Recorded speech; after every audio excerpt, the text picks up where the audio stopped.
Hi folks, Dave Schmidt here. Hey, it's the afternoon of July 28th, and I'm having to record this message a little early this week. It's actually Monday afternoon. I'm going to be traveling all day tomorrow, and then on Wednesday I'm going to be out most of the day as well. So this short introduction is to actually what I recorded last week. The radio program last Wednesday, yeah, it was different and it was a little bit tense. And so I recorded a response to that the day after. What I'm providing here is going to be a general introduction to that message that I had. Now, first of all, a couple announcements. I do want to invite everybody to come and join me at the Sedona Connection Workshop on August 9th here in Sedona, Arizona. We still have plenty of seats available for that. And what's nice about the workshops, as I mentioned, it's not just the information that you receive, but it's the energy level that is there. It's how the people just really take it in and receive, and how they have said it truly transforms their lives. I've had many comments from many people say it's one of the best things they've ever attended. But that's something you have to experience for yourself. When you come to the workshop, it's not about information, it's about the experience that is there.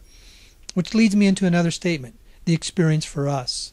As we're moving into this RVGCR, this has been a real learning curve for all of us, and I have to say myself, it's been a real learning curve for me.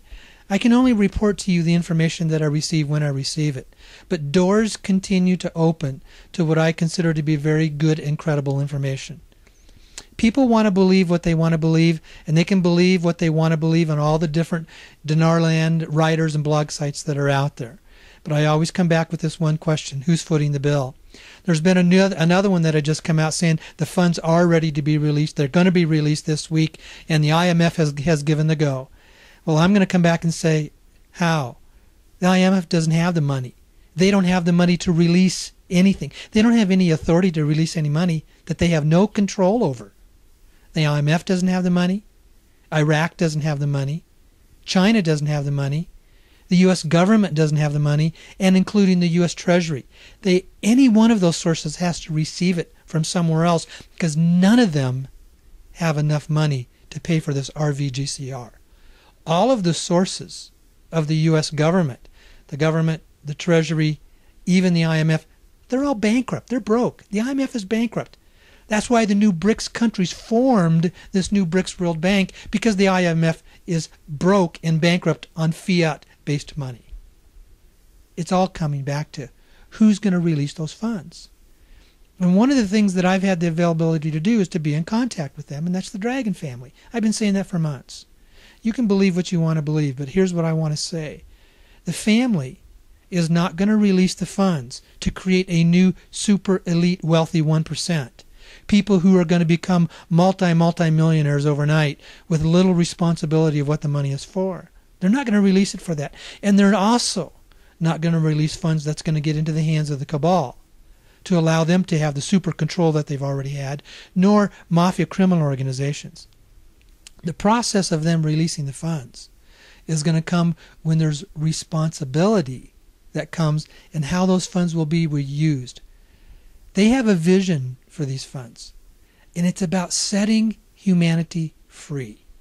It's about you and I and the other 7 billion people on this planet becoming free from the financial slavery that's been imposed upon us for millennia. And that's going to take time, and it's going to be a step-by-step process. But those of us that are on the front cutting edge, we have an ability to play a part in that. And the part that we play is dependent upon the attitudes and the focus, and of what I talk about in these videos, the power of our thoughts. We are starting to understand how powerful our thoughts are. And some of you are saying, well, why am I talking about this? I just want my money. You're not going to get your money because those are the thoughts that don't bring it forward. And I'm saying that collectively for all of us. They have been very patient for decades and for hundreds of years of waiting for us, the human race, to have the appropriate mindset, to have the appropriate consciousness, to have the appropriate attitudes about this money. They are trustees, and we are on the receivership end of a trustee releasing funds to us. For months, and if not over years, many of us have thought this was going to be simply an issue of, I'm making this investment and I'm going to get a windfall on an investment. Well, if the funds are already in place by Iraq, yeah, that could be that way. If the funds are already in place for Vietnam and Vietnam has the money for the dong, yeah, that could be so. But Iraq and Vietnam doesn't have the money to pay for the revalue of their currencies. It's only the family that has that money. Well, that's why I want to lead into this video, the newsletter video and the message that is there. And I hope you can begin to grasp what I'm saying and why I say this. I'm not here just to be a dinar guru who's going to give you the latest detailed information on the blog sites about what's taking place in Iraq, what's taking place in the IMF, when basically there's no basis for hardly any of that, because none of those are the ultimate decision makers. The ultimate decision makers is the family. And that's where I'm coming from. And I have had the opportunity to be in touch with them because they have approached me. I don't apologize for that. I don't back off on that. And you'll even be finding more information from that will be coming in the coming weeks and in the coming months. Don't ask me about a date. I don't have a date. Even in my conversations with the ambassador, he will tell you he doesn't have a date because he's not the decision maker. But we can change that based on how we view this situation, the attitudes that we bring into it, and the energy of our thoughts that we are releasing. So thank you for joining me once again this week, and thank you for all of you that have stayed tuned with me through all of this throughout the months, and the support that you've given and the emails and the letters that you've sent. I'm ready to have a human race be free. I'm ready to be set free from a slavery. And giving money, masses of hundreds of billions, if not trillions of dollars to cabal doesn't set us free. Creating a new super wealthy 1% doesn't set us free. But being responsible with how the funds will be released will do that. Okay? Thank you very much. And again, hope to have you joining me on the radio program on July 30th. Thanks a lot. Okay, good night. Hi folks, Dave Schmidt here. Hey, it's the evening of July 24th. And I'm coming after my normal weekly radio program that was yesterday. And I want to give you a special report because of what had taken place on the radio program last night. That was a different program. People had responded a little bit differently. For those of you that listened, first of all, I want to say thank you so much for the scores of, well, even not even close to 100 emails that have come in that have been very supportive. Things like that are going to happen. Now, on the program last night, if you listened to it, it got a little bit tense. Now, I want to talk about why that may be happening. That didn't surprise me.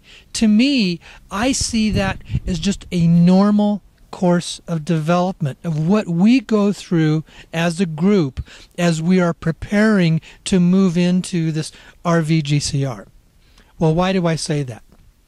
Well, for a lot of people, they're having some problems grasping when I'm really coming through and saying who's footing the bill, because they're not comprehending how much money is involved in this.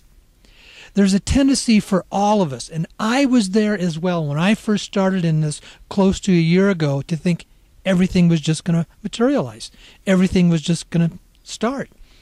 When I very first purchased my dinar, over a year ago, I asked the question, who's going to pay for this? Because in the back of my mind, I understood somewhere somebody has to pay for this, and the money has to come from somewhere. And the person then explained to me about the issue of the Chinese oil credits. And I thought, that makes sense. Okay. So I went out and I purchased my dinar.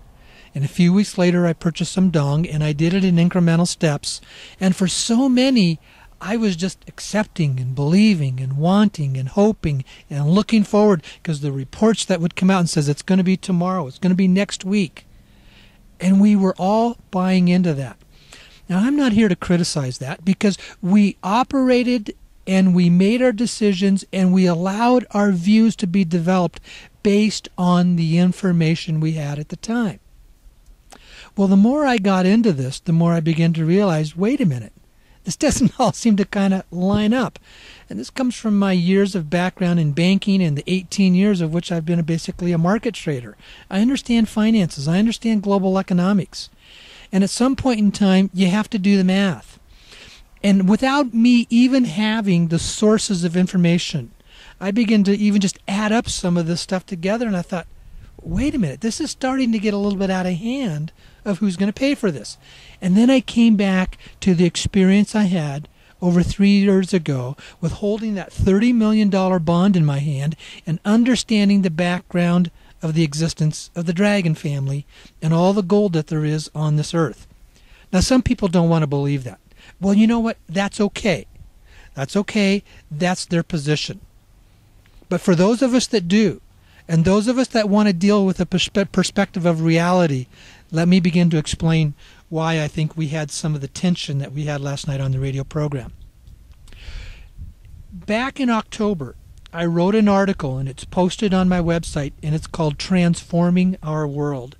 Moving our world from a world of darkness and hatred into a world of love. And in that article, I talk about a perspective that's talked about from a term that's used in common traditional philosophy. It's called romanticism. What is romanticism? Romanticism is when you have a tendency to have a rose-colored view. You are viewing a situation through what you'd call rose-colored glasses. Or you're viewing a situation with hope and with high expectation and with almost a form of happiness or giddiness, but you don't have quite all the details.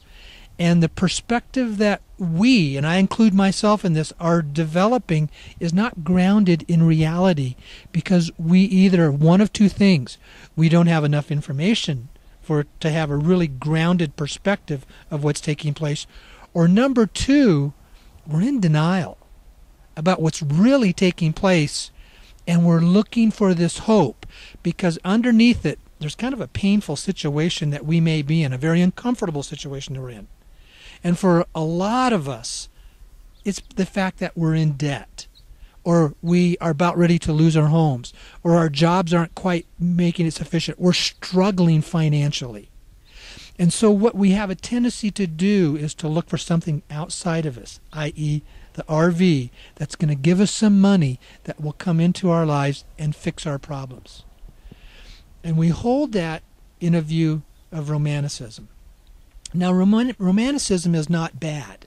We all go through it at various times in our lives. It's just part of the human experience.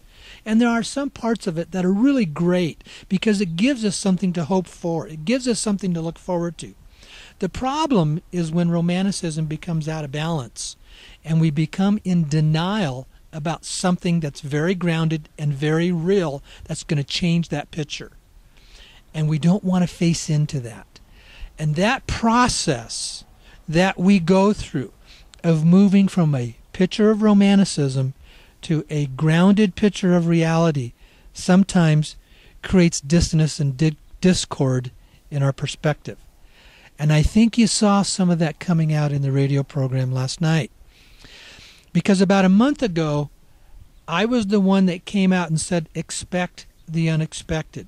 Don't expect to be able to go into the bank and exchange all of your dinar right away. Now, I'm talking about the public exchange, not the private exchange. The private is entirely different, okay? That's a different situation. If you are able to get on the list, on the PIF list, to whether it's the dinar or the dong private exchanges, those are different. I'm talking about the public exchange. The vast majority of all the blog writers for well over a year have been painting a picture that the RV is going to take place and a few days later we're going to be able to walk in the bank and be overnight millionaires. I believed that for a long time until I allowed myself to come back into a realistic position. I started running the numbers, pure simple math, and says this just doesn't add up. And then there again came back to the conclusion the only place this kind of money can exist is with the dragon family. Now, there's a lot of history about them. You aren't going to find it in your history books. But if you do what is called the quiet history, the history that comes out through the social media, Facebook posts and stuff like that we can share with each other, because the cabal never wanted this to get out in the history of their existence and who they are and what their purpose is and what their plan is. And I was saying months ago, I look at them as basically they are the trustees of what is called the St. Germain's Trust. And I'm now saying it's part of the St. Germain's Trust. They are the trustees of that. And I asked that question of the ambassador, and he said, yes, we see ourselves in that position. That means that there's a divine appointment for this, of when it's to be released, how it's to be released, and what it's supposed to do.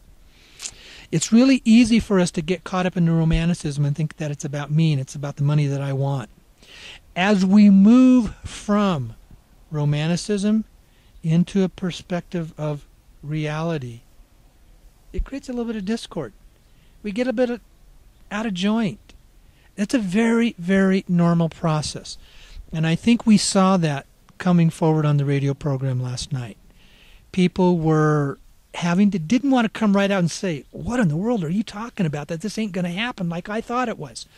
But inside they're saying, wow. And they find themselves in a position of disappointment, some discouragement, some testiness. And I've been there. We've all been there. We all do that at various times in our lives. When you come back to that place of regroup, take a breath, think about it, it's a very normal transition process.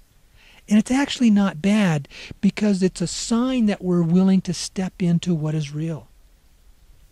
Here's what I've learned through the years. If I am willing to move myself from romanticism to reality, and when I capture reality, instead of staying in denial or turning around and running from it, but to face into it, that's usually when the breakthrough starts to happen, because I've allowed myself deep in my soul to go through a very healthy growth and transition process. And that's what we're seeing develop. I gave the illustration on the radio program and in the newsletter yesterday about how when Jesus came on the scene in Jerusalem on Palm Sunday, there were literally thousands that were heralding him, championing him, putting him in there the position that he was the promised Messiah that they all wanted. Romanticism. Classic example of romanticism. This is our guy. This is what we want. They had their different belief systems. They had their different perspectives. They had their different perceptions of what that meant to them, of what he was supposed to do. And a week later, when he gets arrested, and the next day he's crucified, what happened to the masses in romanticism? They split. They didn't hang around. They no longer stayed there. But there was a small percentage of them, of the disciples, that worked through their discord, the discouragement, the questioning, the wondering of what's really happening, and then the resurrection took place, and all of a sudden it's oh my gosh, it caught them. They were able to step back into being very grounded with their hope, very grounded with their faith, very grounded with this, who is this guy? And they realized he was far greater than anything they'd ever anticipated when he basically went through the resurrection process. This RV is very similar to us. This is a major event. This is no small thing. You've heard me say this is a historical changing event. This is not going to be something that's just going to romantically be dumped upon us. This is something that we're going to find ourselves going through various stages of shifts and changes, challenging our beliefs, challenging our perspectives, being able to even question ourselves. This is, can I trust what I am hearing? And I want you questioning me, because the questioning is the very healthy process that brings you to a solid, strong, stable perspective in how we get to deal with this. Now, when I come here, some of you already have written emails that says, Dave, I don't want to hear this stuff about positive thinking and changing your thoughts. I just want to have the facts about what's going to happen and when am I going to get my money. That's not why I'm here, folks. If that's what you want, then go listen to TNT Tony and all the other blog writers on Dinar Recaps, okay? You can have that daily information. I'm not here to do that. I come and I'm going to share with you what I believe, that this is not just something about getting money.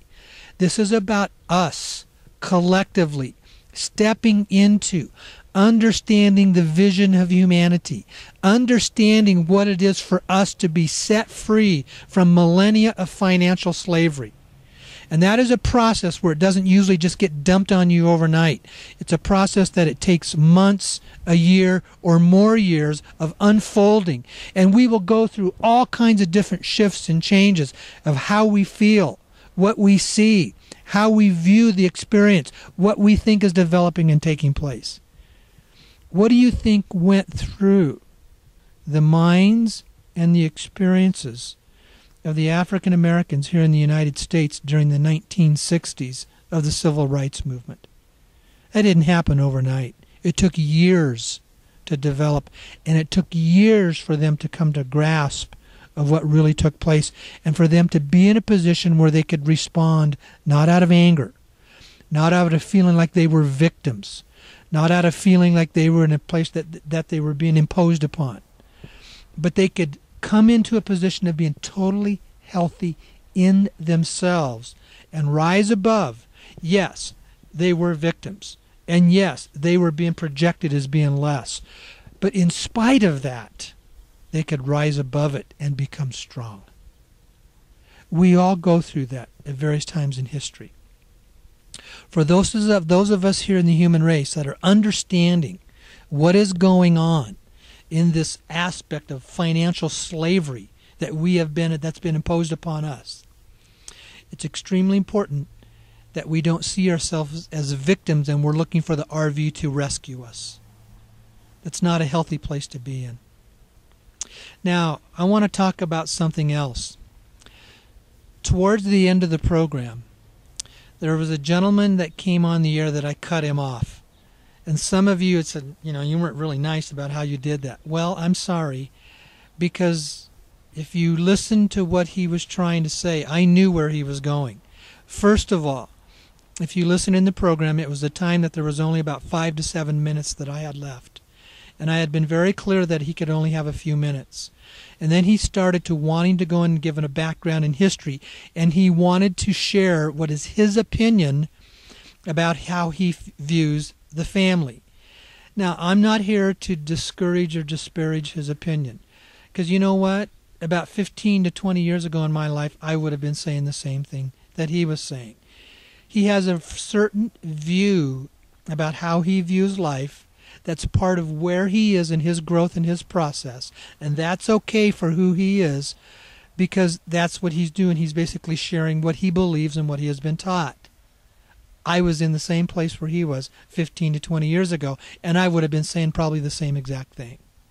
He was basically wanting to put the family into the position that dragons are not good.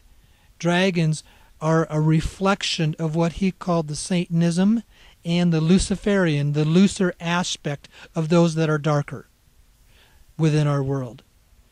And I'm sorry, but I would not let him go there. And I did shut him off. And I would have shut him off even if it was very at the beginning of the program.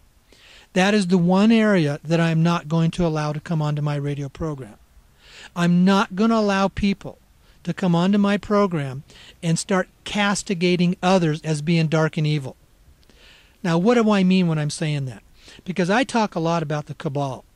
And yes, they are the reflection of evil in our world. But it's how we process that in our minds. And there's a difference. And if you hear me, and if you've listened closely, what I've talked about in newsletters and what I've said in past radio programs, there's a difference between what is a symbolic issue of darkness versus attacking somebody as being dark and evil. There's a huge difference between that. Now let me explain why and what I mean by that. In the newsletter I put out for yesterday's weekly newsletter, and I've said this in the past, I gave this illustration, and I'm very serious about this, because this is not just a bunch of woo-woo thinking. Folks, this is about quantum physics science of how our world works. Our thoughts put out energy beams that literally create the particles that creates the world that we perceive, the world that we experience. That's hard science. We're just starting to understand that. There is a physics of this universe that has been a part of the creation that takes place, and we don't even come close to understanding it all. We're just starting to understand what is called the unseen world. Nikola Tesla said, you want to understand the mysteries of the universe? Get to know frequency, energy, and vibration, the stuff you can't see with your physical eyes. Get to understand that, and you will. And he says you will learn more. He says the day that education is willing to start teaching the phenomena of the unseen world, we will make more progress in 1 decade than we made in the past centuries of history. That's where reality takes place. Reality doesn't take place in what we sense with our 5 physical senses. Reality takes place in the unseen world. Another great illustration. It comes from the Apostle Paul in the 2nd letter to the Corinthians in chapter 4, verse 17. He says, we look not to the things that are seen, but we look to the things that are unseen. Because the things that are seen are just temporary.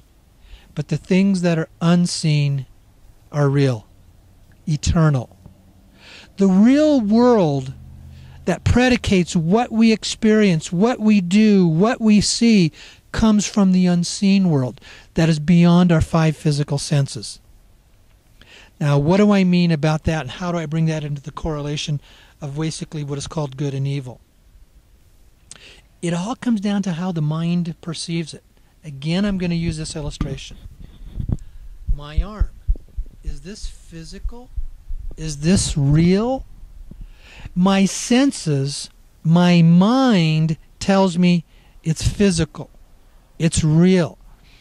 But quantum physics science says, no, it's not. It's over 99% space. How can something that is 99% space have a sensation of physicalness that I can't put my finger through, and it doesn't seem like space to me? We have this conflict between the reality of real science versus what the mind perceives. What does that tell us? The mind perceives an illusion. It's an illusion that it's physical, that I can't put my hand through it. It's an illusion that happens, because it's only how the mind processes it. Now, stay with me with where I'm going with this, okay? In the video that I put out yesterday, I talked about the illustration of walk into a room that's completely dark, so dark you can't even see your hand in front of your face, and turn on the light, and where does the darkness go? It just goes away. It doesn't shrink down to a little tiny ball or a little tiny round dot or a square dot and go off and over and hide in the corner and say, here I am. It just goes away. What does that mean? Darkness. What is darkness? Metaphysics, religious practitioners, millennia of spiritual masters have always described that darkness is nothing more than the absence of light. It only exists because there is not light there that overtakes it or overshines it or overpowers it. It only exists as an illusion until light shows up. You walk into the dark room, the mind perceives darkness. You turn on the light, the darkness goes away. The illusion vanishes. And folks, quantum physics, hard science, will prove that exactly. There is no darkness. Darkness is only something we perceive in our minds, something that we have trained ourselves to believe, something that we have picked up because it's what we've been taught, what we've perceived with our physical senses of our eyes is darkness. The same way that we perceive that the physical body is totally physical and it's not 99% space, but everything in science tells us something different. It's a perception of illusion. Albert Einstein said the whole world is an illusion. The whole world is just an illusion. His theory of relativity, E equals mc squared, totally proves that. It's just an illusion. It's relative. It's based on your perception, my perception. Darkness is only an illusion. It is something that is based upon the perception. Now, where am I going with this? I was a religion major in college, in my undergraduate. I was a seminary graduate for my master's degree. I spent 6 years of my life studying spirituality, studying predominantly historical Christianity. When we talk about darkness, when we talk about demons, when we talk about Satan, if you do the study of the history of where those doctrines came from, of where those dogmas were established, you begin to see for the first 325 to 350 years, they were rarely ever discussed in the early church. The typical perspectives, beliefs that we have today from most Christian circles, they come from the development of the early Catholic Church that had established these doctrines and dogmas of darkness, of demons, of evilness, of deep hatred, of being attacked by demons. It all came as a result of wanting to have power and control through fear. That's what its result was. It was an issue of wanting to control the people through aspects of fear, so the religious leadership brought these into place. From that, we have had literally centuries of what we call religious practices that have been passed on to us from generation to generation, believing that. We are now starting to come to a point of understanding as we're seeing this, what's called this marriage, this synthesis that's taking place between science and spirituality, what I had just said. Darkness is only a perception within the mind. It's only an illusion. So when we call someone evil, like the cabal, it's because we're choosing to perceive that as that way. And the more we choose to perceive that, and our thoughts create our reality, the more we bring that reality into our lives. Now, having said that, I'm not a romanticist about demons, that they don't exist. I do believe they exist for the person that believes in them, because their thoughts are creating that reality in their lives. 20 years ago, I was a firm believer in the presence of demons. I even prayed for people to cast out demons, because that's what Jesus did, and that was the illustration that was given to me. But I was also bringing into my life the perception of what I had been taught and what that meant. Ask me where I am today. And I'm back to where the vast majority of what I call the pre-Nicene era Christians were. It wasn't even a part of their lives. Why? Because they never allowed it to be there. If you ask me if demons exist today, I can say, for you, they may very well exist because you believe in their existence, and by having those thoughts of believing in that existence, you're giving the energy for them to be in existence for you. Do I experience them? I don't. Did I come to this place overnight? No. It was the process of me going through my own growth, my own development, my own change. I don't have issues with demons, because I don't even believe in them, so therefore I'm not creating my world that they exist. We live in a world, in an earthly environment, where there's a lot of darkness. There is a lot of evil. But this is what is so hard for us to grasp, and I know this is where some of you are going to have a lot of problems with what I'm going to say. We, as a collective human race, are the ones that create them. And yes, there is an energy of darkness, but we feed it with our fear.